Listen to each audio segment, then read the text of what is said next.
Hello student, आज आपण बघणार आहे मिडवायफरी ऑब्स्टेट्रिक अँड गायनेकॉलॉजीचा आपला सब्जेक्ट आहे आणि त्यामध्ये आपण बघणार आहे एक्टोपिक प्रेग्नन्सी. आज आपला हा टॉपिक आहे.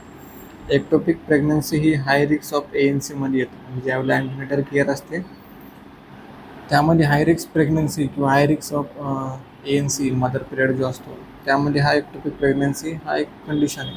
ती कंडिशन आपण आज समजून घेऊयात. सो या ठिकाणी आपल्याला दिसतो की फिमेल रिप्रोडक्टिव्हचा पार्ट आहे हा. सो त्यामध्ये जे पण सर्वायकल असेल, सर्वाइक्स असेल, युटरस असेल, ओके, त्यानंतर ओव्हरी असेल, ओव्हेरियन फॉलिकल्स असेल, ओके, फॉलिकल ट्यूब असेल किंवा त्यानंतर ॲम्प्युलर ट्यूबल असेल, ओके, या भरपूर साऱ्या गोष्टी अशा असतात की यामध्येच इमेजमध्ये तुम्हाला समजून जाईल की आपली एक्टोपिक प्रेग्नन्सी म्हणजेच काय. एक्टोपिक प्रेग्नन्सी म्हणजे काय? अशी प्रेग्नन्सी ज्या ठिकाणी नको त्या ठिकाणी बेबीचा डेव्हलपमेंट होते त्याला आपण एक्टोपिक प्रेग्नन्सी असं बोलतो. जसं कसं सर्वायकलमध्ये जर का डेव्हलपमेंट होत असेल, ओके, स्पर्माटोझोसिसची, सो त्याला आपण काय बोलणार? मग त्यावेळेला बेबी डेव्हलप होत असेल, फिटस डेव्हलपमेंट होत असेल सर्वायकलमध्ये, युट्रसमध्ये आणि इंटेस्टाईन, ज्या ह्या ठिकाणी तुम्हाला जेवढे पण नाव दिसत त्यामध्ये, त्याला आपण काय बोलतो? Ectopic pregnancy. हा आपला आजचा टॉपिक आहे. समजलं सर्वांना? डेफिनेशन काय बघू आपण. Pregnancy whereas the fertilized ovum gets implanted and develop in a site of other than normal uterine cavity. आता ज्यावेळेला नॉर्मल बेबी कुठे ग्रो करतो, ओके, इम्प्लांटेशन कुठे करतो, त्याच्यानंतर जेव्हा डेव्हलपमेंट, ओके, त्याच्यामध्ये जे पण फर्टिलायझेशन्स होतात ओवमचे ते कुठे होतात? नॉर्मल युटराईन कॅव्हिटीमध्ये. जो आपले युटरस असतो त्या ठिकाणीच बेबी बॉर्न होतो, म्हणजे बेबी हा डेव्हलप होतो. पण ज्यावेळेला एक्टोपिक प्रेग्नन्सीमध्ये काय होतं की युट्राईन कॅव्हिटीमध्ये तो होतच नाही इम्प्लांट. तो कुठं होतो? ॲबडोमन रिजन असेल, ओके, त्यानंतर आपण या ठिकाणी बघू ॲबडोमन रिजन असेल, इंटेस्टिनल रिजन असेल, सर्वायकल रिजन असेल, त्यानंतर इंट्राम्युरल रिजन असेल, ओव्हरीजमध्ये असेल, त्यानंतर ॲम्प्युलर ट्यूबलमध्ये असेल, इस्थिमिक ट्यूबलमध्ये असेल, फॉलिपियन ट्यूबमध्ये असेल. या ठिकाणी तो काय करतो? इम्प्लांटेशन करतो, ओके, आणि फर्टिलाइज होतो. सो त्या ठिकाणी आपण त्याला काय नाव, कंडिशन दिलेले आहेत. कंडिशनला नाव एक्टोपिक प्रेग्नन्सी. समजलं? आता एक्टोपिक प्रेग्नन्सी म्हणजेच काय? फिटस हे फॉलिपियन ट्यूबमध्ये डेव्हलप होतो, बरोबर ना? मग तुम्हाला सांगितलेलं आहे फिटस काय करतो? डेव्हलप होतो. फॉलिपियन ट्यूब असेल, ॲबडोमेन रिजन असेल, इंटेस्टाईन असेल, ओव्हरियन असेल, सर्वायकल असेल, या ठिकाणी तो डेव्हलप होतो. त्याला आपण एक्टोपिक प्रेग्नन्सी असं नाव दिलं आहे. सो त्या ठिकाणी काय होणार? तो फर्टिलाइज होणार, इम्प्लांटेशन्स होणार, डेव्हलप करणार तो त्या ठिकाणी त्याची ग्रोथ, बरोबर आहे. त्याला आपण काय बोलतो? Ectopic pregnancy. आता इम्प्लांटेशनचे साईड्स कोणते कोणते असतात? जसं की एक्स्ट्रा युट्राईन आणि युट्राईन. युट्राईन कोणती? सर्वायकल असेल, अँग्युलर असेल, सिझेरियन असेल आणि कॉर्नियल असेल. हे युट्राईनचे इम्प्लांटेशनचे साईड आहे. पण एक्स्ट्रा युट्राईन म्हणजे काय? युट्राईन कॅव्हिटी सोडून बाहेरचे साईडचे, म्हणजेच कोणता? ट्यूबल असेल, 95 to 96% चान्सेस आहे त्यामध्ये एक्टोपिक प्रेग्नन्सी होण्याची. ॲम्प्युला असेल 70% होतात. इस्टमसमध्ये 25% होऊ शकतो. इंटेस्टायनलमध्ये 18% होऊ शकतात आणि इन्फंटिबुलममध्ये 2% होऊ शकतात. आता जे पण आपण एक्टोपिक प्रेग्नन्सी बघतोय ती कुठे होते? एक्स्ट्रा युट्राईन कॅव्हिटीमध्ये होते, डेव्हलप होते. म्हणून तर आपण काय बोलतो? एक्टोपिक प्रेग्नन्सी बोलतो. आता यामध्ये काय ओव्हरियन पार्ट असेल, ॲबडोमेन म्हणजे काय काय होऊ शकतात? प्रायमरी आणि सेकंडरी. सेकंडरी म्हणजे किती पार्ट आहे? 2 पार्ट. कोणते कोणते? इंट्रापॅरायटल आणि extra parietal bone ligament. Rarely त्यामध्ये होऊ शकतं. त्यानंतर आता आपण ही इमेज जी आहे ती फर्स्ट लेक्चरच्या अगोदरच बघितलेली आहे, म्हणजे लेक्चरच्या स्टार्टिंगलाच बघितलेली. त्यामध्ये या ठिकाणी तुम्हाला जेवढे पण नाव दिसतात, ओके, राऊंड केलेलं आहे, ड्रॉ केलेला आहे डायग्राम, त्यामध्ये प्रेग्नन्सी होते. त्याला आपण काय बोलतो? एक्टोपिक प्रेग्नन्सी असं बोलतो. आता इन्सिडेन्स आणि मॉर्टॅलिटी रेट जर का आपण बघितली की कशामध्ये होऊ शकतो? प्रेग्नन्सी इंड्यूस हायपरटेन्शनमध्ये हा जास्त होऊ शकतो. इंट्रायुट्राईन कॉपर डिव्हायसेस जर का आपण लावलेत, कॉन्ट्रासेप्टिव्ह डिव्हायसेस जर का आपण लावले, जे पण इंट्रायुट्राईन कॉन्ट्रासेप्टिव्ह डिव्हायसेस असतात जे की प्रेग्नन्सी स्टॉप करण्यासाठी आपण लावतो, ते लावल्यामुळं सुद्धा होऊ शकतात. ट्यूबल सर्जरी असेल, म्हणजे एखाद्या ट्यूबल सर्जरी असेल त्यामुळे सुद्धा होऊ शकतात. असिस्टेड रिप्रोडक्टिव्ह टेक्निक्स, ओके, काही रिप्रोडक्टिव्ह टेक्निक्स असतात त्यामध्ये सुद्धा AIT मध्ये होऊ शकतात. रेट इन इंडियामध्ये जर का आपण बघितलं तर 5.6 आउट ऑफ किती? 10,000 डिलिव्हरीजपैकी 5.6 रेट असा आहे आपल्या इंडियामध्ये. लेट मॅरेजेस असेल किंवा लेट चाइल्ड बिअरिंग असेल त्यांच्यामध्ये चान्सेस किती आहे? 2% ऑफ चान्सेस जास्त आहे, 2पेक्षा मोर.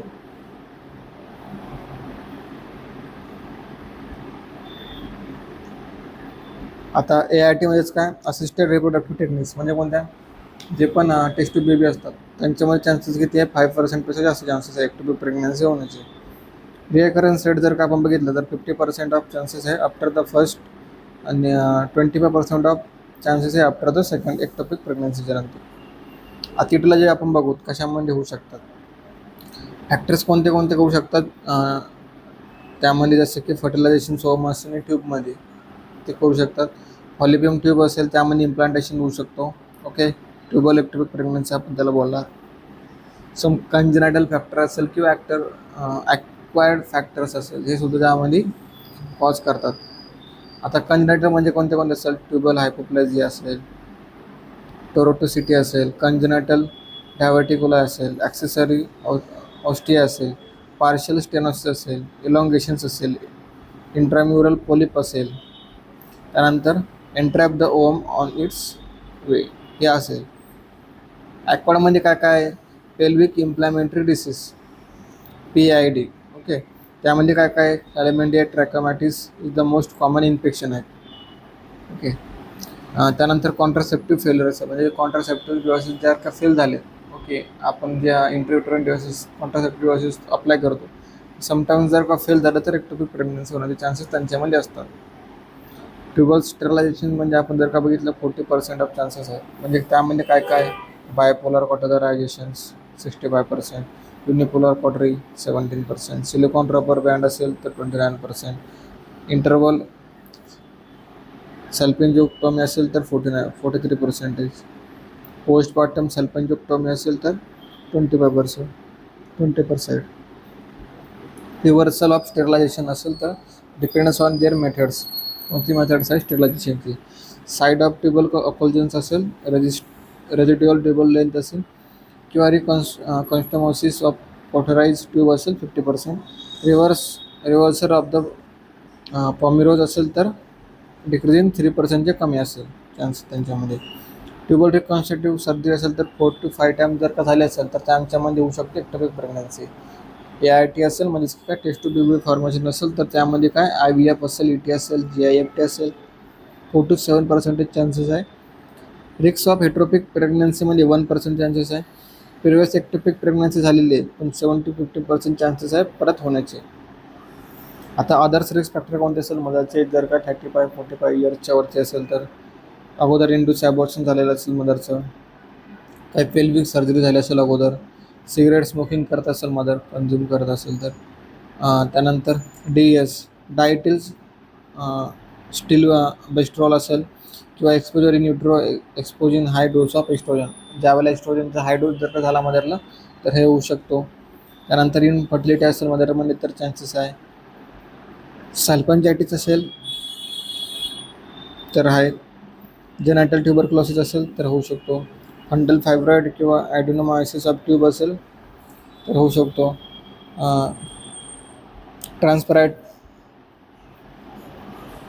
ट्रान्सपरॅटनायलल टायनल मायग्रेशन्स ऑफ द ओम त्यांच्यामध्ये होऊ शकतो. आता factors for facilitating nidations of implantations of ovum in ट्यूबमध्ये काय काय? Premature degenerations of zona pellucida, increase residual reactions and tubal endometriosis. या टाईपमध्ये आपल्याला रप्चर एक्टोपिक प्रेग्नन्सी आपण बघू शकतो. म्हणजे रक्त चाललेली ब्लिडिंग त्यामधून बाहेर येते. क्लिनिकल अप्रोचेस काय काय?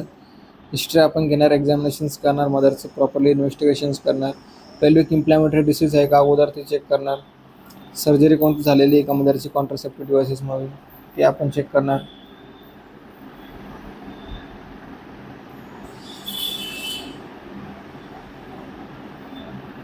Ectopic pregnancy, acute ectopic pregnancy म्हणजे काय होणार? पेन होणार मदरला 95% पेशंटला, अमेन्युरिया होणार, अब्सेन्स ऑफ मेन्स्ट्रुअल सायकल होणार, व्हाजानल ब्लिडिंग त्यामध्ये होणार मदर्सला. त्यानंतर पेशंट ज्यावेळेला पेशंट येणार त्यावेळेला पेशंटला काय होणार? पेशंट कसा दिसणार ऑन एक्झामिनेशन्स? त्यानंतर आपण काय करू शकतो, ऑन एक्झामिनेशन्समध्ये पेशंटला क्लाम स्किन असू शकते, पेशंटची कोल्ड स्किन असू शकते, पेल स्किन कलर असू शकतो, मध्ये त्याचा शॉक किंवा टॅकिकार्डिया किंवा हायपोटेन्शन त्यांच्यामध्ये प्रेझेंट असू शकतो. त्यानंतर ॲब्डोमिनल टेन्स, ॲब्डोमिनल स्टिफनेस, डलनेस किंवा रिजिडिटी मे बी प्रेझेंट असू शकते. त्यानंतर minimal bleeding may be present असू शकतात. पर वजनाला जर का आपण एक्झामिनेशन्स केलं तर for opposite side of fornix tender असू शकतो, त्या ठिकाणी की हार्डनेस प्रेझेंट असतो. त्यानंतर मुवमेंट ऑफ सर्विक्स ही डिक्रीज होते. Uterus float in the water. Chronic ectopic pregnancy म्हणजे काय बघू शकतो आपण, काय काय सिम्टम्स, क्लिनिकल सस्पिशियस, त्यामध्ये जसं की previous attack of acute pain असेल, अमेन्युरिया असेल, डल ऑफ पेन ॲब्डोमेन असेल. त्यानंतर व्हाजिनल ब्लिडिंग असू शकते मदरमध्ये. ऑन एक्झामिनेशन्स आपण काय करू शकतो, त्यामध्ये आपण pallor side of raise of temperature असू शकतो मदरमध्ये, increasing temperature rate, shock praise absent असू शकतो.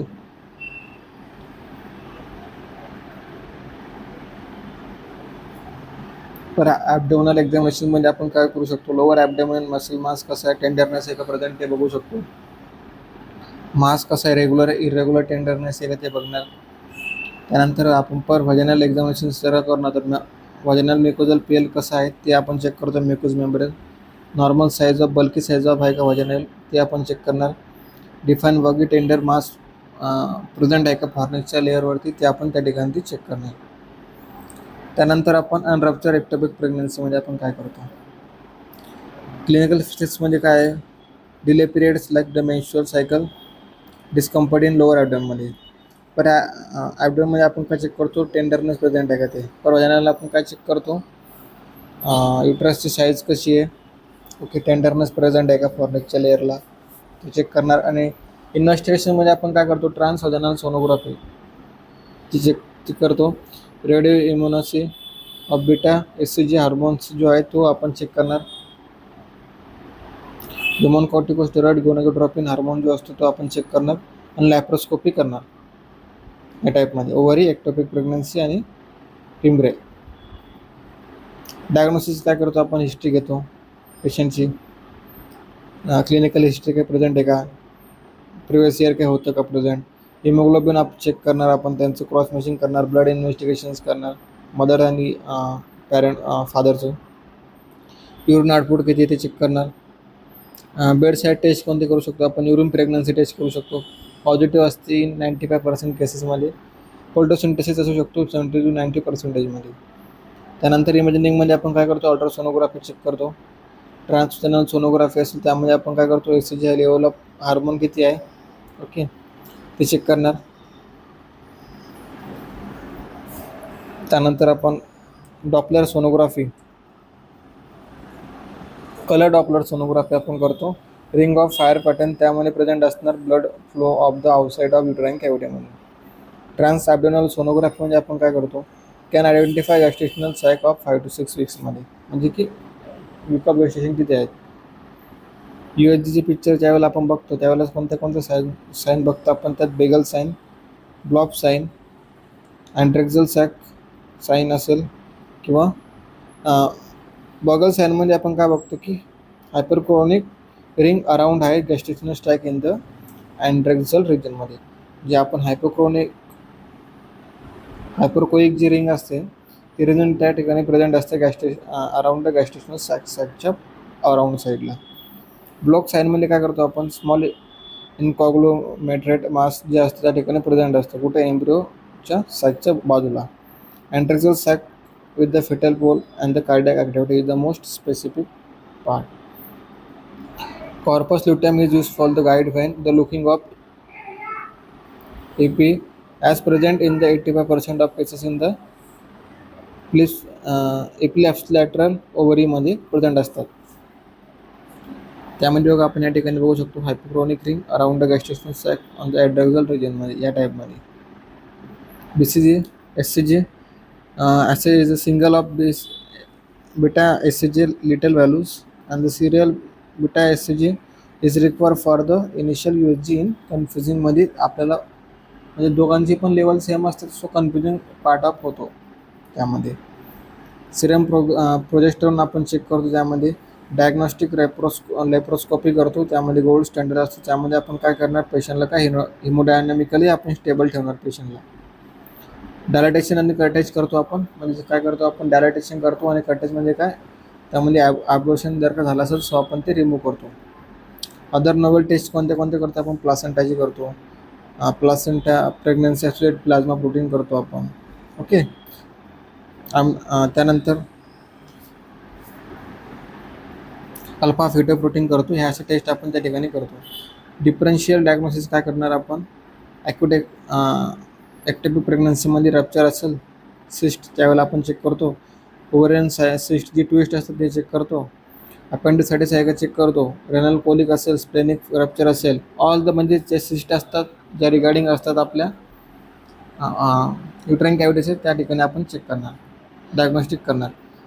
पेल्विक ॲप्सेस आहे का चेक करतो, कारण की इन्फेक्शनमुळं ॲक्टिव्ह प्रेग्नन्सी होऊ शकते. त्यानंतर बायोसल्फायनिक्स असेल ते चेक करतो आपण. सब सिरियस युट्राइन फायब्रॉइड्स, सल्फॅन्जाइटिस म्हणजेच काय, इन्फ्लॅमेशन्स ऑफ द जे आपण आपल्या फलिपिन ट्यूब असेल त्या इन्फ्लॅमेशन झाल्या का ते चेक करतो.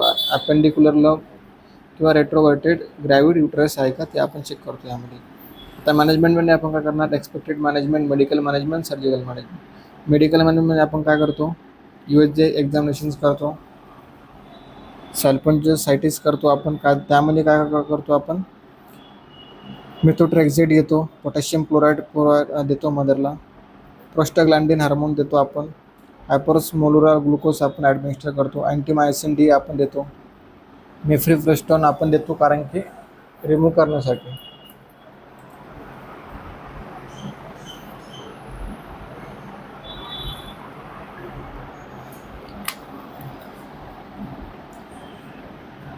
सिस्टमिक मेडिकल मॅनेजमेंटमध्ये आपण काय करतो, ट्रेक्झेट देतो.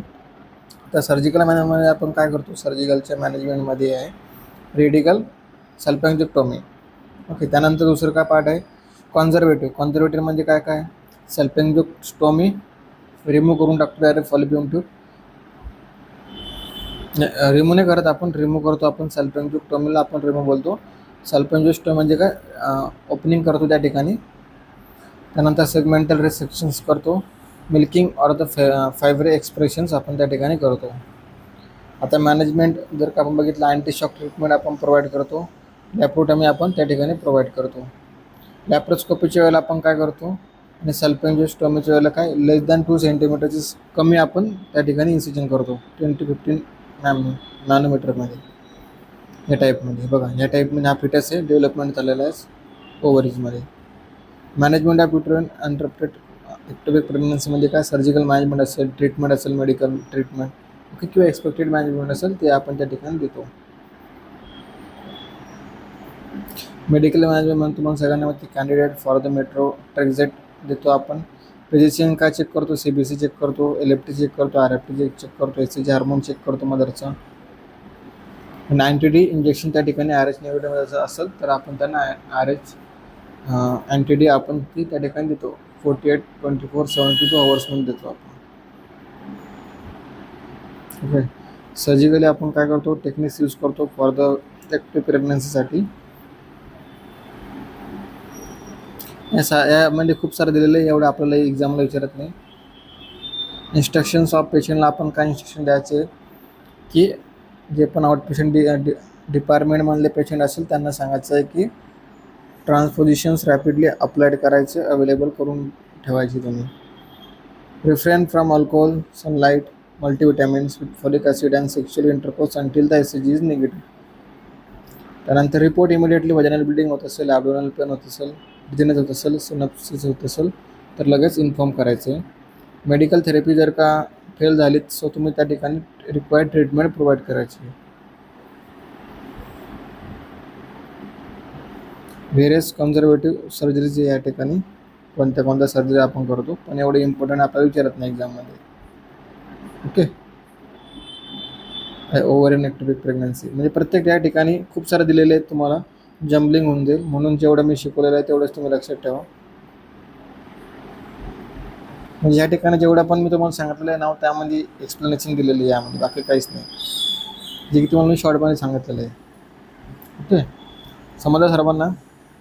असा आपला पार्ट होता ॲक्टिव्ह प्रेग्नन्सी. PPT मोठी आहे म्हणून वाटत असं तुम्हाला हे खूप हार्ड आहे, तसं नाही. पण जे तुम्हाला अगोदरच्या कंटेंटमध्ये मी सांगितलं तेवढंच लक्षात ठेवा. कोणत्या टाईपची ॲक्टिव्ह प्रेग्नन्सी असतात तुम्हाला फक्त नाव विचारतील एक्झाममध्ये. समजलं? थँक्यू.